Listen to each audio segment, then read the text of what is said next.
Hello and welcome back to Your Hobby Connection. Today we're doing the next part in the series of the diesels. This is going to be the Legacy diesels. So, first up, we've got the Legacy diesels. These all come with the Legacy Bluetooth control, rail sounds, 2 maintenance-free motors, and fan-driven smoke units. Just like the steam locomotives, they have all the bells and whistles, except they have 2 auto firing couplers with the Legacy controller, so you don't have to worry about doing anything, just let the locomotives go. You can even double head and lash these guys up. So, first up, we have the wonderful and somewhat mysterious GP9. So these are made by a company called EMD. For all the people in the know, it's called Electromotive Division or Diesel. The division came in when GM bought them in 1930 until the end of 2005 when they let them go. They've gone through a couple of different owners and now they are currently owned by Progressive Rail.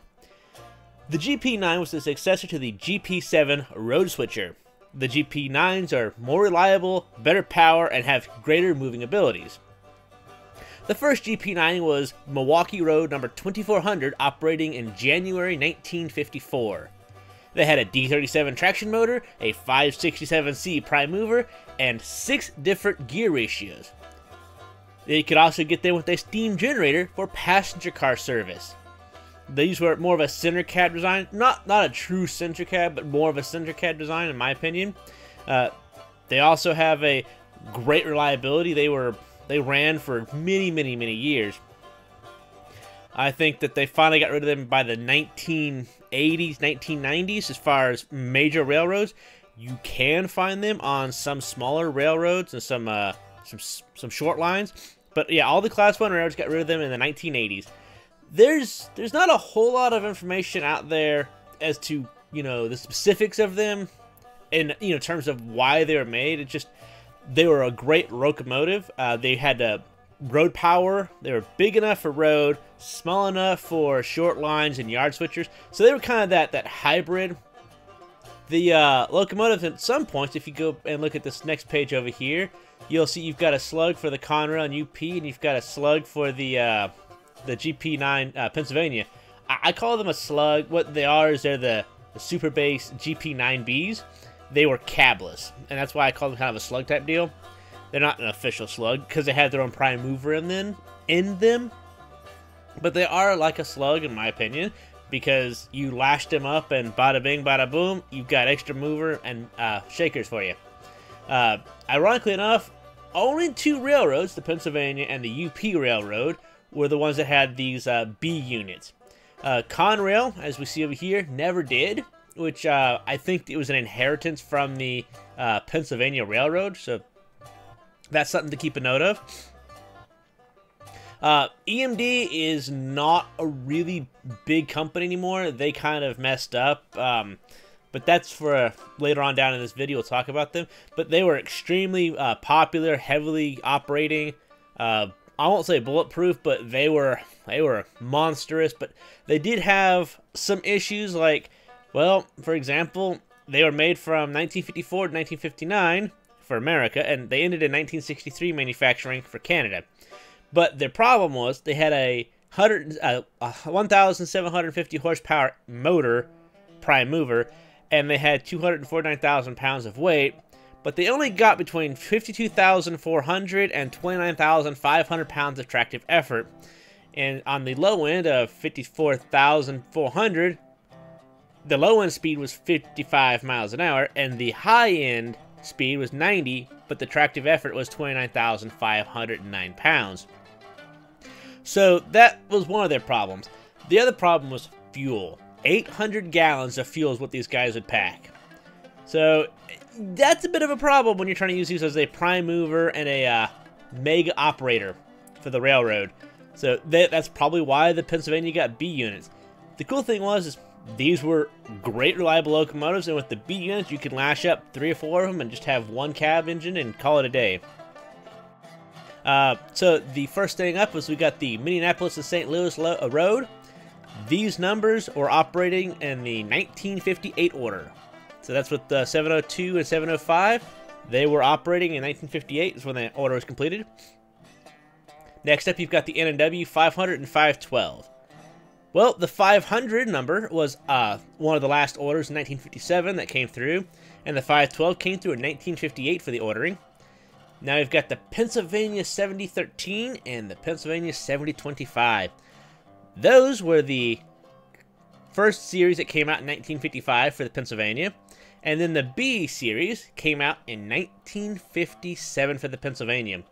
There's only like 120, 150 of these guys made, but they are mostly between Pennsylvania, and a handful or 3 were made at for UP.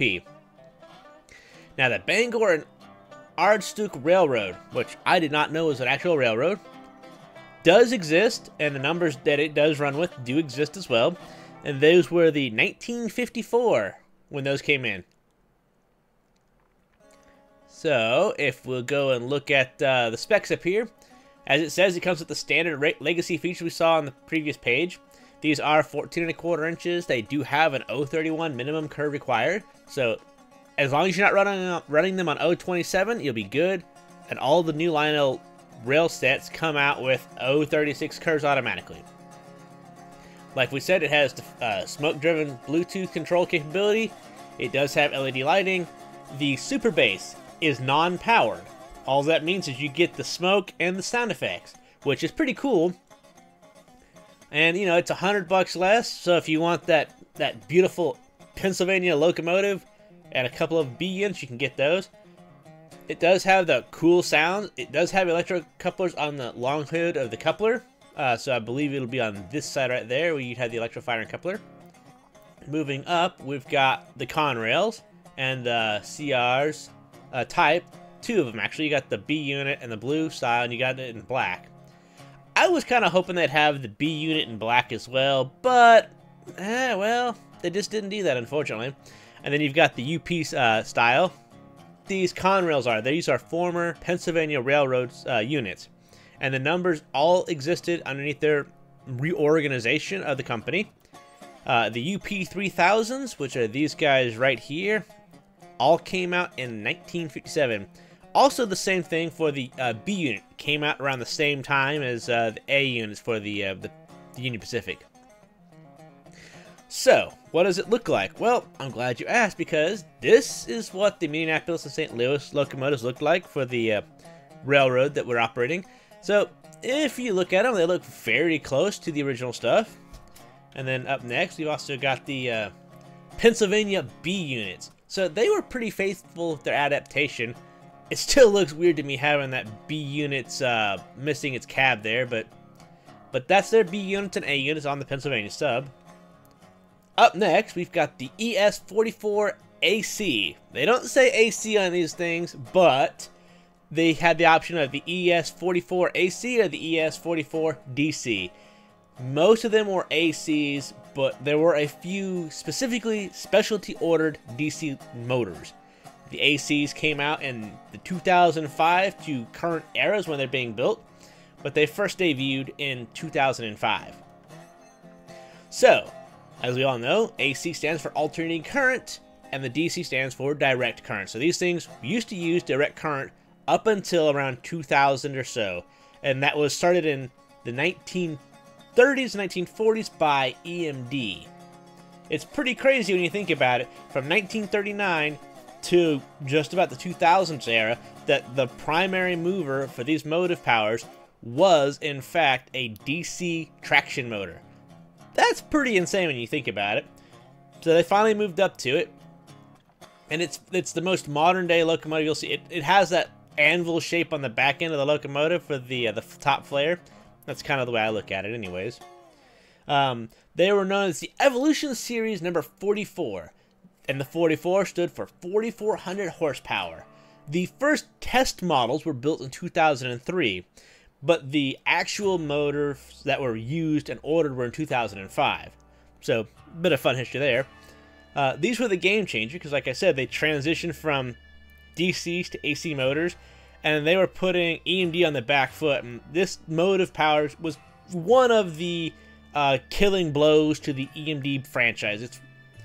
That's why, if you notice, in 2005, EMD got sold by the other company, by GM, And that's because these guys just absolutely smashed the EMD capabilities, because EMD was just not innovative enough or stuff like that.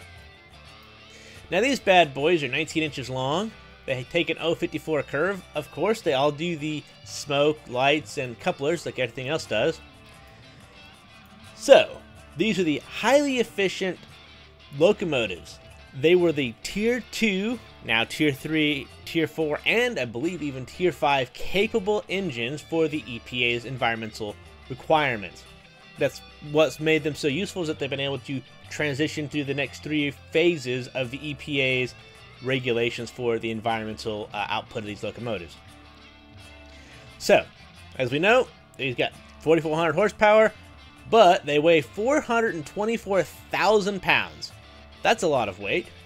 They put out 166,000 pounds of tractive effort, and they can hit speeds of 70 miles an hour.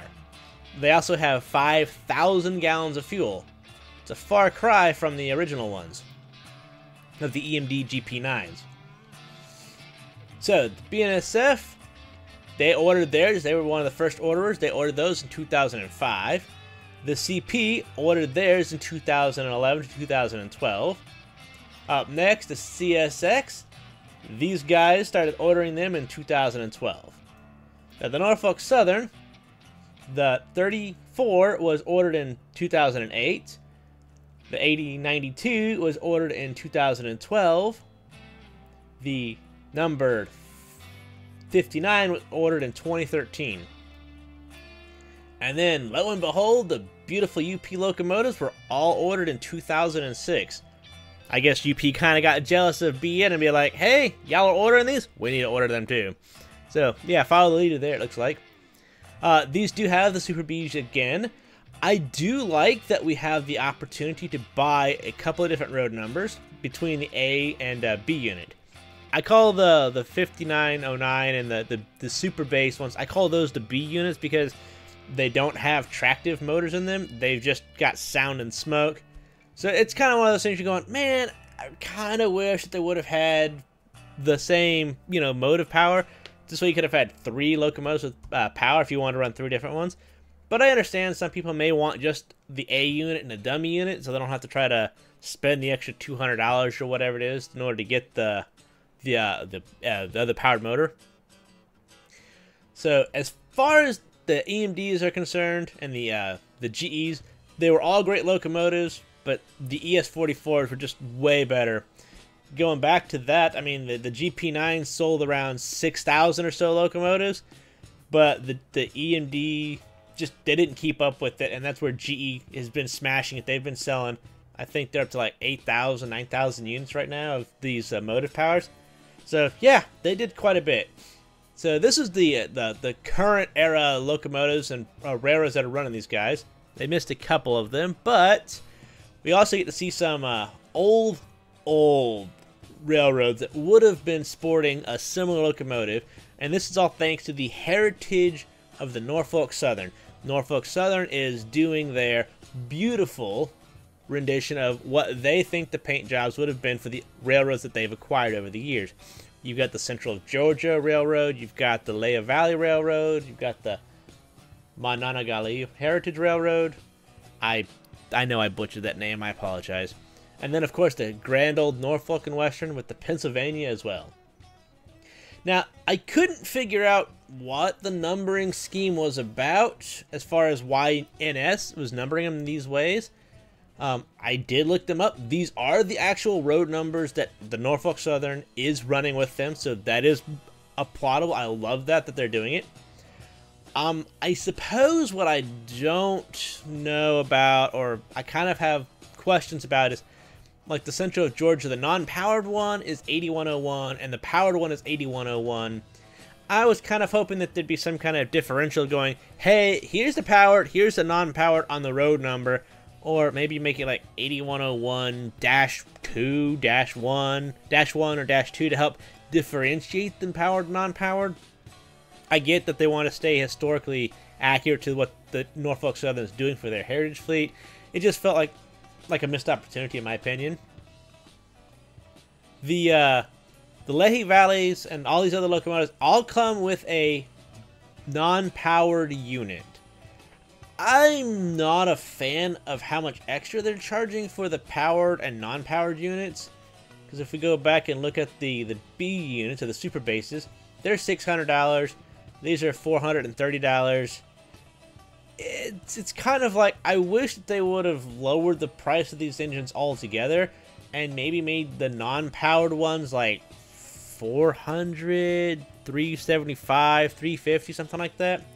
Just because that's a lot of money, and they're going to make a bunch of these models and have a bunch of these painted anyways. So, like, the shell cab is not that different. There's no guts in there. You're going to use basic couplers and other things. So I kind of like, it kind of, I won't say hurt, but it's like, it felt like a bad move on their part to charge so much for just an empty shell. I don't think it even comes with lighting, from what I understand. It's just a locomotive and no lights.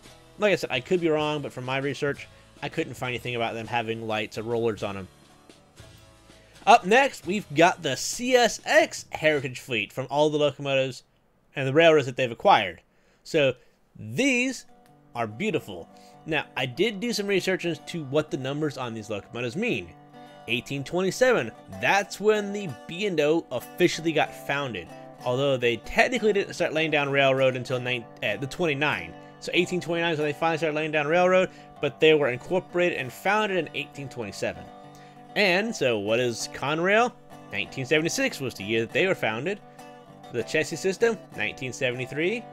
The seaboard system, 1982. And of course, the beautiful Chesapeake and Ohio's 1869. I love the paint jobs. They look good. Once again, kind of back to the powered, non-powered. But if we want to take a look at these locomotives, we will see that these are the BNSF units with a nice little steam locomotive in the background to give you a contrast as to what they look like. And then we've also got the UP, Southern Pacific, and Canadian Pacific locomotives. So it's pretty amazing that they've got these. Nice photos kind of showing them what they look like. So I thought that was pretty cool. I do have a couple of heritage units that we're going to look at right now in real life. This is the Pennsylvania, just like we've seen in the other photo. It looks amazing, and I love that we've got the 8102 just like in the catalog. And then up next, you'll look at this beautiful locomotive, the Chesapeake and Ohio from 1869 on the CSX. I kind of actually prefer that color paint scheme on all CSX's locomotives. I think it would look way better than the blue. The deep blue with the white line and the yellow stripe looks amazing. But that's just my biased opinion. If you guys like the other way, you're more than welcome to them. Alright, so if we go back, up next, we're going to have another EMD locomotive set. We've got the EMD SD45. These were a problem. This is where EMD kind of started going down the drain. It was one of their bigger faux pas. I say going down the drain, don't get me wrong. They still had a lot of successes afterwards for some of their smaller locomotives, but I think this is kind of the showing of the chink in their armor, and this is where they kind of didn't learn from their mistakes moving onward. Because what they did was they took a big motor, they took two V10s, diesels, and they shoved them together and called it a V20. Only 1,260 of these were ever made. They had a bad reliability for the first few years of their operation. What ended up happening was the prime mover was so big, so powerful, and the crankshaft would just get broken on them, and they'd break. So they would have to deal with that. And the unfortunate thing was it was not just a one-off occurrence. It was a very common occurrence until they got it under control with rebuilds and remanufacturing that part. So it made a lot of people unhappy with that locomotive. It did have 600 horsepower more than its predecessor, so that made it have a 3,600 horsepower motor for the prime mover. It was also the precursor to the tunnel motors, and they often get misnomered as a tunnel motor because, believe it or not, there's only a couple of hundred of the tunnel motors ever made. So that being said, yeah, it's pretty crazy. Just like the locomotives prior, they do run on O54 curves. They are 19 inches long. They have some that are super based and fan driven, with the smokings on the super base. All of these locomotives are the legacy style, so you get all of the bells and whistles, literally. The tunnel motors that I talked about earlier were the SD45T-2s. That's where they got the tunnel motor from. To differentiate a tunnel motor from a regular motor, is the tunnel motor had a flat from the back vents to the end of the locomotive, and only in the middle of the cab did it have the raised bump here. The BNSF engine, which is the Santa Fe one right here, these engines were started as the 1800 series in 1966, and were renumbered in the 70s to the 5500 series. The Delaware and Hudson was 1966 when they first ordered these, and they were actually the demonstration engines that the EMD was making and using at the time. So these three were original locomotives for the Delaware and Hudson, but originally were made by EMD as their demonstrator locomotives. Pretty cool fact right there. I do believe all three of those got scrapped, which is kind of unfortunate. The Denver and Rio Grande, they were 1966 to 1968 for these motive powers. This is the year. The numbers are correct. The Reading Railroad, which is this run right here, or the B-line service, as they call it on their side of the locomotive. They were from 1966 to 1968, and they had a total of 5 engines, so you've got 3 out of 5 right here. Unfortunately, the third out of the 5 is non-powered, so you only get to have 2 powered and 1 non-powered. But the good news is you still have 3/5 of the entire operation of that railroad. The Southern Pacific Series 7400 were rebuilt to 7400 shown in the shops, and the Frisco numbers were also fairly accurate. Couldn't find a whole lot of information about them, but given that the time frame, I would say they're 1968, 1969. So, what these EMD SD45's were about? Well, they operated from 1965 to 1971 in production. They had 3,600 horsepower.